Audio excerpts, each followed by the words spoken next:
मेरी उम्र 20 साल है और मैं मुंबई के एक छोटे से कस्बे में रहती हूँ। मेरा नाम राधा है और अपने नाम की तरह मैं भी बहुत ज़्यादा हसीन और खूबसूरत थी।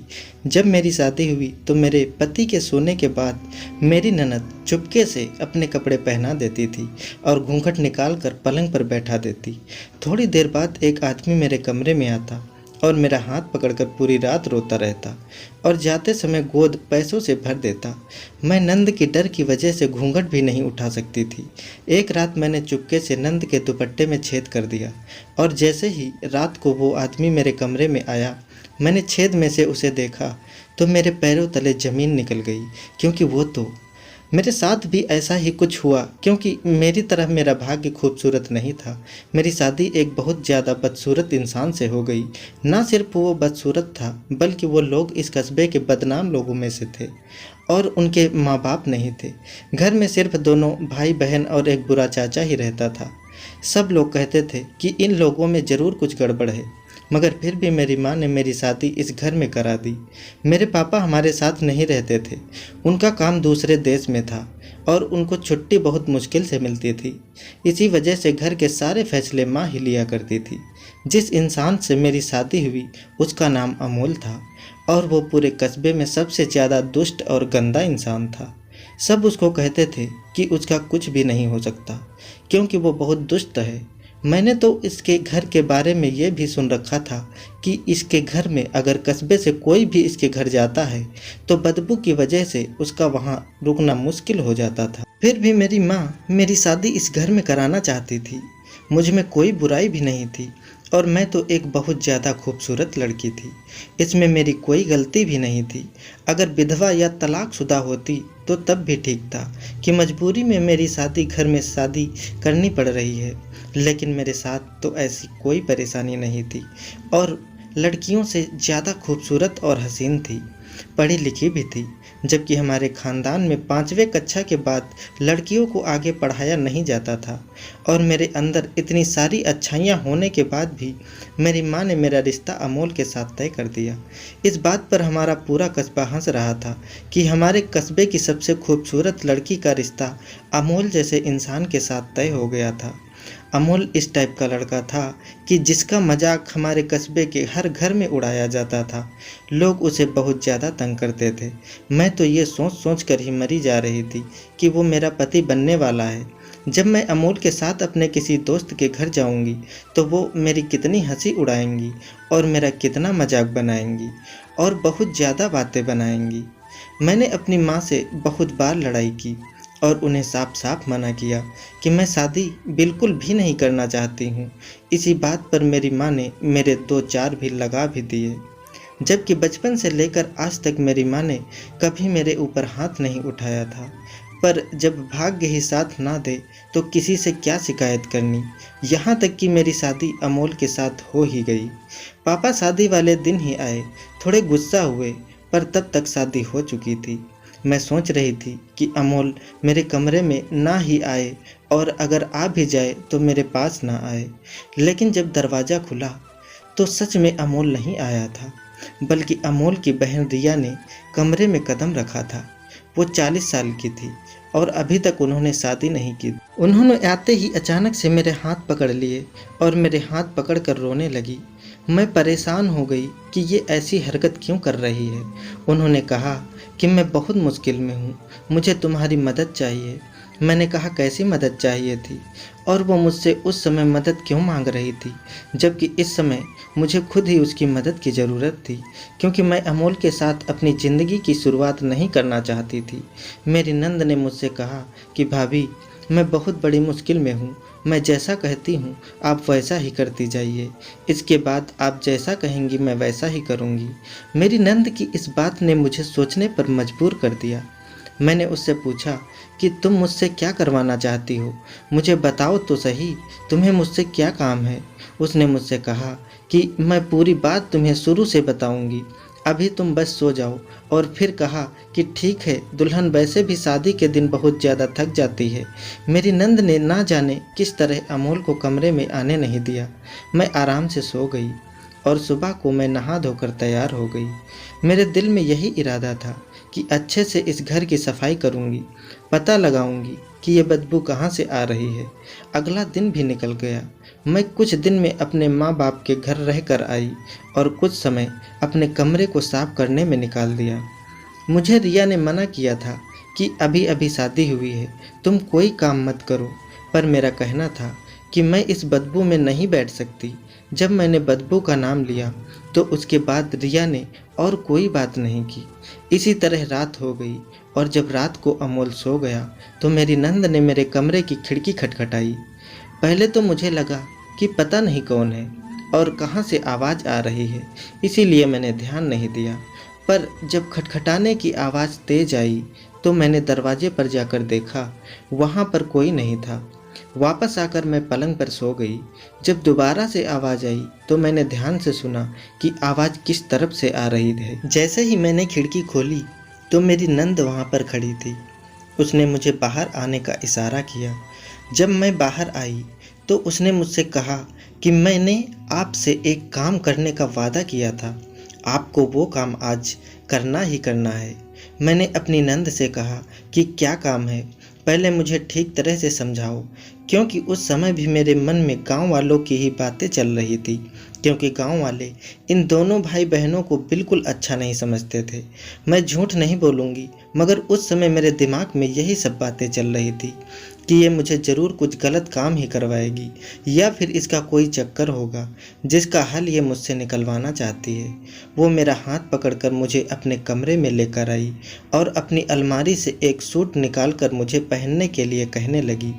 मैंने हैरत से उससे पूछा कि मैं तुम्हारे कपड़े क्यों पहनूं, वो भी रात के इस वक्त। उसने मुझसे कहा कि पहले आप ये कपड़े पहन लीजिए। वो रोते हुए मुझसे कहने लगी कि हम दोनों भाई बहन बहुत छोटे थे जब हमारे माँ बाप हमें छोड़कर इस दुनिया से चले गए, और उस समय हमारे हालात ऐसे थे कि हमारे पास खाने को कुछ भी नहीं था। ये जो आज अमोल भाई की हालत है वो उसी की वजह से है। जेब में पैसे नहीं थे, हाथ में कोई हुनर नहीं था, करते तो क्या करते। कहते हैं ना कि गरीबी से बड़ी कोई बद्दुआ नहीं होती और भूख से बड़ी कोई बीमारी नहीं होती। हमने कैसे कैसे करके दिन काटे हैं ये हमें ही पता है। हमारा कोई अपना तो था ही नहीं, बस एक चाचा ही था, उसने हमारा साथ दिया। कभी कभी खाने को रोटी दे देता था, कभी कभी 2-3 दिन बाद खाना मिलता था, तो कभी 4 दिन बाद खाना मिलता था। ऐसे ही करके घर का सारा सामान बिक गया। जब अमोल भाई बड़े हुए तो फिर जगह जगह काम करके हमने ये घर बनवाया। जैसे तैसे करके हमने अपना घर चलाया। मोहल्ले वाले जो हमारे बारे में बातें करते हैं हमारी पूरी सच्चाई नहीं जानते। हम बहुत गरीब और मजबूर लोग हैं। मैंने अपनी नंद से कहा कि मुझे ये कहानी मत सुनाओ, जो काम है वो बताओ। उसने मुझसे कहा कि आपकी गलती नहीं है, आप भी मुझे गलत ही समझेंगी, लेकिन इस गरीबी से तंग आकर मैंने एक बहुत अजीब सा काम कर डाला है। मैंने उससे हैरत से पूछा, अजीब सा काम? तुम्हारा क्या मतलब है? कौन सा अजीब सा काम किया है तुमने? फिर उसने मुझे एक बहुत अजीब सी बात बताई और सच में उस बात को सुनकर मैं बहुत ज़्यादा हैरान हुई। और ये भी सच है कि ऐसी चीज़ों के बारे में मैंने आज तक सिर्फ सुना ही था, लेकिन ऐसा इंसान नहीं देखा था जिसे इन बातों पर विश्वास हो। वो मुझे बताने लगी कि मैं गरीबी से तंग आकर एक तांत्रिक के पास गई। उस तांत्रिक ने मुझे एक टोटका बताया जिसको करने में मैं पहली कोशिश में ही फेल हो गई, और उसी की वजह से हमारे घर में ये गंदी बदबू आती है। अगर तुम्हें उस बदबू को ख़त्म करना है तो तुम्हें मेरे साथ मिलकर उस टोटके को पूरा करना ही होगा, वरना तुम कुछ भी कर लो, इस घर से बदबू ख़त्म नहीं होगी और ना ही इस घर के हालात ठीक होंगे। और जब तुम मानो या ना मानो, तुम भी इस घर का हिस्सा हो। अमोल तुम्हारा पति है और हम लोग ही तुम्हारा परिवार हैं, इसलिए तुम्हें मेरी मदद करनी ही होगी। मैंने अपनी नंद से पूछा कि किस किस्म का टोटका है। उसने मुझे बताया, तुम्हें इस टोटके को पूरा करने के लिए रोज़ दुल्हन की तरह तैयार होकर और घूंघट निकालकर एक अच्छा सा जोड़ा पहनकर अपने बिस्तर पर बैठना है, और रात के 12 बजे के बाद एक आदमी को मेरे कमरे में आना था। ये बात साफ नहीं थी कि वो आदमी कौन था, लेकिन एक आदमी कमरे में आएगा और वो मेरा हाथ पकड़कर मुझसे कुछ बातें करेगा और मुझसे कहा कहा गया था कि इस टोटके को करने में मुझे बहुत सारी दौलत मिलेगी, मतलब मुझे इतने पैसे मिलेंगे कि मेरे सारे ख्वाब पूरे हो जाएंगे। और मेरी नंद ने बताया कि टोटके के पहले दिन ही जब वो आदमी मेरे कमरे में आया था तो मैं उसे देखकर बहुत डर गई और मैंने नज़रें उठाकर उसको देख लिया। और उस रात के बाद से 3 महीने तक मेरी बहुत ज़्यादा तबीयत खराब रही। मुझे इतना तेज़ बुखार रहने लगा कि 3 महीने तक मैं बिस्तर से उठ नहीं सकी। तबीयत ठीक होने के फ़ौरन बाद मैं उस तांत्रिक के पास दोबारा गई। उसने बहुत मंत्र जाप किया और मुझसे कहा कि तुम्हें एक बार और आखिरी मौका दिया जा रहा है। मेरी नंद मुझसे कहने लगी कि भाभी, अब तुम्हें ही मेरी मदद करनी है। मेरे कपड़े पहनकर बिस्तर पर घूंघट निकाल कर बैठना है। रात को वो आदमी आएगा और तुम्हारे हाथ पकड़कर तुमसे कुछ बातें करेगा, और कुछ भी हो जाए तुम्हें उस आदमी को नज़र उठाकर नहीं देखना है। ये बातें सुनकर मैं बहुत ज़्यादा डर गई थी, लेकिन मैंने अपनी नंद को पता नहीं चलने दिया कि मैं डर गई हूँ। बस मैंने उसे मना करने की कोशिश करती रही। मैंने उसको कहा कि मैं ऐसा काम बिल्कुल नहीं करूँगी। अमीर होने का लालच तुमने किया है, सारी गलती तुम्हारी ही है कि तुमने ये सब काम किया। मैं गलत काम करने में तुम्हारा साथ नहीं दूंगी। तो मुझे रिया ने एक ऐसी अजीब सी बात बताई जिसे सुनकर मैं बहुत ज़्यादा डर गई। उसने मुझसे कहा कि मैं बिना वजह नहीं रो रही थी। अब चाहे कुछ भी हो जाए आपको मेरी मदद करनी ही होगी, क्योंकि तांत्रिक ने मुझे बताया है कि अगर 15 दिन के अंदर ही इस टोटके को पूरा ना किया जाए तो इस घर में रहने वाले हर इंसान की मौत हो जाएगी। मैंने अपनी नंद से कहा कि मैं ऐसी बातों पर विश्वास नहीं करती, तुम्हें ही होगा इन बातों पर विश्वास। इतना सुनते ही मेरी नंद मेरे पास आई और आंखें बड़ी करके मुझसे कहने लगी, तो ये बदबू कहाँ से आ रही है? अगर तुम चाहो तो पूरा घर धो लो। अगर ये बदबू चली जाएगी तो समझ लेना कि मैं झूठ बोल रही हूँ, और अगर ये बदबू नहीं गई तो फिर तुम्हें मजबूरन मेरी बातों पर विश्वास करना ही होगा। सच बात तो ये है कि मैंने इस घर को साफ किया था और घर का पूरा कोना कोना छान मारा था कि ये बदबू कहाँ से आ रही है। मैं इस बदबू को ख़त्म करने की नाकाम कोशिश पहले ही कर चुकी थी। फिर भी मैंने अपनी नंद से कहा कि वो मुझे 1 दिन का समय और दे दे, मैं फिर से कोशिश करना चाहती हूँ। अगर मैं इस कोशिश में नाकामयाब रही तो फिर मैं तुम्हारा काम जरूर करूँगी। अगला पूरा दिन मैंने घर की सफाई में निकाल दिया, पूरे घर को धो डाला, मगर मैं हैरान थी कि इतनी साफ सफाई के बाद भी बदबू आ रही थी। फिर मैंने सोचा शायद मेरी नंद की बात सच्ची है, वो सच में कुछ गलत कर बैठी थी। अब मुझे इसकी मदद करनी थी, क्योंकि अगर वो सच बोल रही थी तो ये टोटका भी सच्चा था, और अगर मैं उसकी मदद करके इस टोटके को पूरा ना करती तो मैं भी मर सकती थी। मुझे अपनी जान बचानी थी। तभी मैंने देखा कि मेरी नंद अपने कमरे में बैठी बच्चों की तरह रो रही है और भगवान से माफ़ी मांग रही है और कह रही थी कि हे भगवान, मैंने पैसों के लालच में पड़कर बहुत बड़ी गलती कर दी, मुझे माफ़ कर दे और हम सबकी जान बचा ले। हम सबकी जान पर बनी है, मैं क्या करूं? मैंने सोचा कि आखिर क्यों कोई 40 वर्ष की समझदार औरत ऐसी हरकत करेगी। मैंने अंदर जाकर उसके कंधे पर हाथ रखा और उससे कहा कि मैं तुम्हारी मदद करूंगी। मेरी नंद ने मुझसे कहा कि ये बात अमोल को नहीं पता चलनी चाहिए, क्योंकि वो शुरू में इसमें शामिल नहीं है। अगर ये बात उसको पता चलेगी तो वो बहुत ज़्यादा गुस्सा होगा और फिर हम इस टोटके को कभी पूरा नहीं कर पाएंगे, क्योंकि ये एक आदमी की बात है और कोई मर्द कभी अपनी पत्नी के साथ किसी गैर को नहीं बैठने देगा। मैंने अपनी नंद से कहा कि बैठने तक तो ठीक है, लेकिन देख लेना कहीं कुछ गलत ना हो जाए। उसने कहा नहीं, ऐसा बिल्कुल नहीं होगा, क्योंकि मैं पहले ही ये काम कर चुकी हूँ। बस इतना ध्यान रखना कि चाहे कुछ भी हो जाए तुम उस आदमी की तरफ नज़र उठाकर मत देखना, चाहे तुम्हारे सर पर छत ही क्यों न गिर जाए। उस आदमी की आंखों में नहीं देखना, बस नज़र झुका कर बैठी रहना। मेरा दिल बहुत परेशान था। मैंने अपने कमरे में आकर मम्मी को कॉल की। मैं मम्मी को ये सब बता तो नहीं सकती थी, लेकिन सोचा कि थोड़ी देर उनसे बात करने से मेरा मन थोड़ा हल्का हो जाएगा।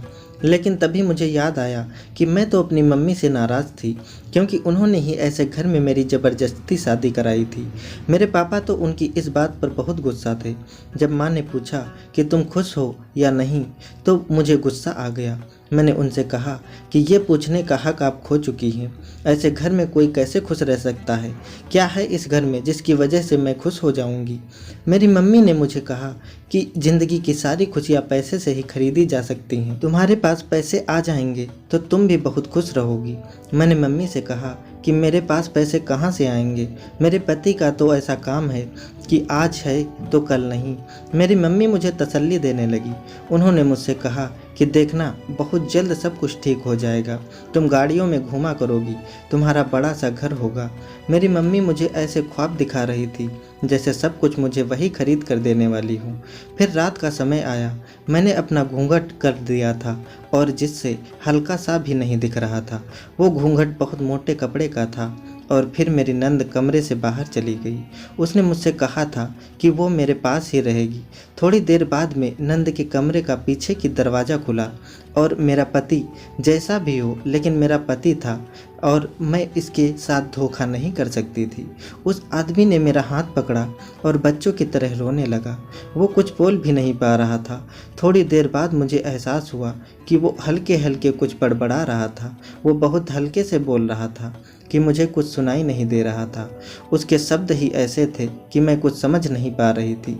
जब मैंने उसके आवाज़ पर ध्यान दिया तो वो बोल रहा था कि उसे बचा लो, मैं बहुत परेशान हूँ। थोड़ी देर बाद वो आदमी जैसे आया था वैसे ही चला गया।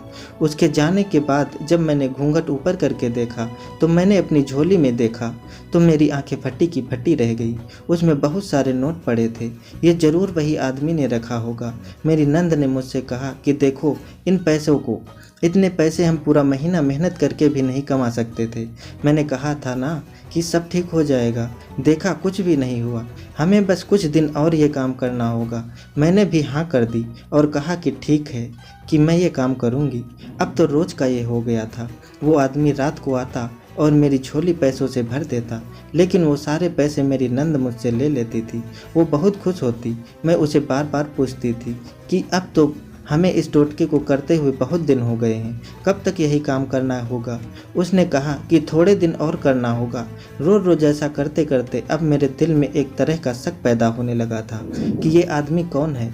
मेरी नंद मुझे रोज़ ही एक सूट पहना देती थी।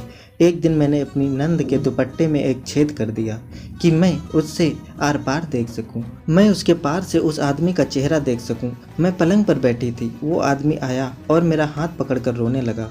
मैंने आज हिम्मत करके उस शख्स का चेहरा देखने की ठान ली थी, जबकि ऐसा करने के लिए मेरी नंद ने मुझे साफ साफ मना कर दिया था। लेकिन अपने दिल में पैदा हुए शक के कारण मुझे आज उसका चेहरा देखना ही था कि मेरी नंद मुझे पागल बना रही है। मैंने जैसे ही उस आदमी का चेहरा देखा तो मेरे पैरों के तले से ज़मीन निकल गई, क्योंकि वो आदमी कोई और नहीं, मेरा अपना बाप था। मैंने झटके से अपना घूंघट उठाया और मुझे देखकर मेरे बाप की भी हवाइयाँ उड़ गईं। मैंने उससे पूछा कि आप यहाँ क्या कर रहे हैं? मेरे पापा मुझे जवाब देने के बजाय थर थर काँपने लगे और तेज़ी से वहाँ से भाग गए। मैं बहुत परेशान हुई और उनको आवाज़ देती रही, लेकिन फिर भी उन्होंने पीछे मुड़कर नहीं देखा। मेरी आवाज़ सुनकर मेरी नंद कमरे में आ गई और अपना सर पकड़कर बैठ गई, क्योंकि वो समझ चुकी थी कि ये क्या हो चुका है। इतना सुनकर उसने झटके से अपना हाथ छुड़ा लिया और मुझसे कहा कि जाकर अपनी माँ से पूछो। मैंने अगले दिन मम्मी के घर जाने का फैसला किया, क्योंकि रात बहुत हो गई थी। वो रात मैंने कैसे काटी मुझे ही पता है। और अगली सुबह मैं मम्मी के घर पहुंची और सब कुछ बता दिया।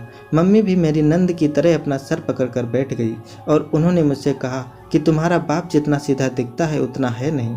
उसने हमसे छुपाकर दूसरी शादी कर रखी है, और इतना ही नहीं, उसने अपना सारा पैसा, घर जायदाद उस एक औरत ने छीन लिया। सुना है कि अब वो औरत बहुत ज़्यादा बीमार रहने लगी है। तुम्हारा बाप उसके पीछे इतना पागल है कि उसके चक्कर में शहर के बड़े से बड़े डॉक्टर के चक्कर लगा रहा है। मैंने तुम्हारे बाप के खिलाफ एक प्लान बनाया था और तुम्हारी नंद को मैंने इसमें शामिल किया था, क्योंकि वही ये काम कर सकती थी। मोहल्ले की औरतें या मेरी अपनी कोई रिश्तेदार इस काम में मेरा साथ कभी नहीं देती। हमने उनसे कहा कि उन्हें कुछ दिन तक एक कमरे में भेजा जाएगा जहां एक औरत घूंघट करके बैठी होगी। उसे उसका हाथ पकड़कर अपनी सारी परेशानी बतानी है और फिर उपहार के तौर पर उसे कुछ पैसे देने हैं। तुम्हारे बाप ने अपना सारा कुछ उस औरत पर लुटा दिया और उस पर हमारा कुछ हक है जो अब हम उससे वापस लेने की कोशिश कर रहे हैं। लेकिन तुम्हारी नंद बहुत चालाक निकली। जब वो मेरी साथी बन गई तो उसने मुझसे तुम्हारा रिश्ता अपने भाई अमोल के लिए मांग लिया। मैं बुरी तरह फंस चुकी थी। अगर मैं उसको इनकार करती तो वो तुम्हारे बाप को बता देती और ऐसा करने से तुम्हारा बाप मुझे तलाक दे देता। मुझे मजबूर होकर तुम्हारा रिश्ता उसके भाई के साथ करना पड़ा। लेकिन ये कैसे हो सकता है? पापा जानते हैं कि मेरी शादी उस घर में हुई है। वो मेरी शादी के दिन वहाँ मौजूद थे। पापा अमोल को जानते हैं, इसीलिए तो तुम्हें घूंघट करके बैठाया है ताकि वो तुम्हें पहचान ना सके। तुम्हें बैठाने का मकसद यही था क्योंकि हमने तुम्हारे बाप से कहा था कि वहाँ एक नौजवान लड़की बैठी होगी और तुम्हारी नंद तो जवान ही नहीं है। तुम्हारा बाप तुम्हारे घर में पीछे वाले दरवाजे से आता है और आज तक तुम्हारे बाप ने तुम्हारा घर तो देखा ही नहीं है। वो तो आया ही शादी के बाद था। उसको सिर्फ उस औरत की फिक्र है, हमारी नहीं। अगर हम तुम्हें इन बातों की बारीकी बताते तो भी तुम हमारी मदद को कभी राजी नहीं होती। मैंने अपनी माँ से कहा, मम्मी आप बिल्कुल ठीक कर रही हैं। मैं अभी भी आपकी मदद नहीं करूँगी क्योंकि वो औरत बीमार है और आप उसकी बीमारी का फ़ायदा उठा रही हैं। मैं पापा को सब कुछ बता दूंगी। लेकिन उस दिन के बाद से पापा मेरे सामने आने से हिचकिचा रहे थे। पापा सब कुछ जान चुके थे। 2 दिन बाद पापा घर आए। मैं उस दिन घर पर ही थी। वो बहुत उदास लग रहे थे। पापा ने कहा कि मेरे पास जो कुछ भी है वो सब कुछ तुम लोग ले लो क्योंकि वो औरत अब मर चुकी थी जो उसकी दूसरी बीवी थी। पापा ने अपना सब कुछ हमारे नाम तो कर दिया लेकिन उस दिन के बाद से हमें छोड़कर पता नहीं कहाँ चले गए। उनके पास मोबाइल भी नहीं था और हमें उनका पता भी नहीं था। हम उन्हें कैसे ढूंढते? मेरी मम्मी को घर दौलत सब कुछ मिल गया था और उनकी सौतन भी इस दुनिया से जा चुकी थी, लेकिन अपने साथ में उनका सुहाग भी ले गई थी। मैंने इसके बाद से यही सीखा कि चाहे कुछ भी हो जाए, अपनी ज़िंदगी के हमसफ़र के साथ कभी भी धोखा नहीं करना चाहिए। जिसे भगवान ने हमारे लिए चुना है हमें उसे कबूल कर लेना चाहिए क्योंकि भगवान का फैसला कभी गलत नहीं हो सकता। मैंने अमोल को दिल से कबूल कर लिया और अमोल से कहा कि हमें हमारी नंद की भी शादी करवा देनी चाहिए। उसके लिए भी एक अच्छा रिश्ता मिल गया और वो भी शादी करके अपने घर की हो गई। इसी बीच मैंने अमोल को सबके साथ उठने बैठते बातचीत करने के तौर तरीके सिखाए और उससे कहा कि अपनी पढ़ाई फिर से शुरू कर दे और साथ ही छोटा मोटा कारोबार कर ले। ऐसा करने में मुझे बहुत समय लग गया लेकिन कोशिश करते करते मैं अपनी ज़िंदगी की गाड़ी पटरी पर ले आई और अब मैं अपनी ज़िंदगी में बहुत खुश हूँ। दोस्तों, उम्मीद करता हूँ आपको हमारी कहानी पसंद आई होगी। कहानी पसंद आई है तो वीडियो को लाइक करें और चैनल पर नए हैं तो चैनल को सब्सक्राइब करें ताकि अगली अपडेट सबसे पहले आपको मिले। धन्यवाद दोस्तों।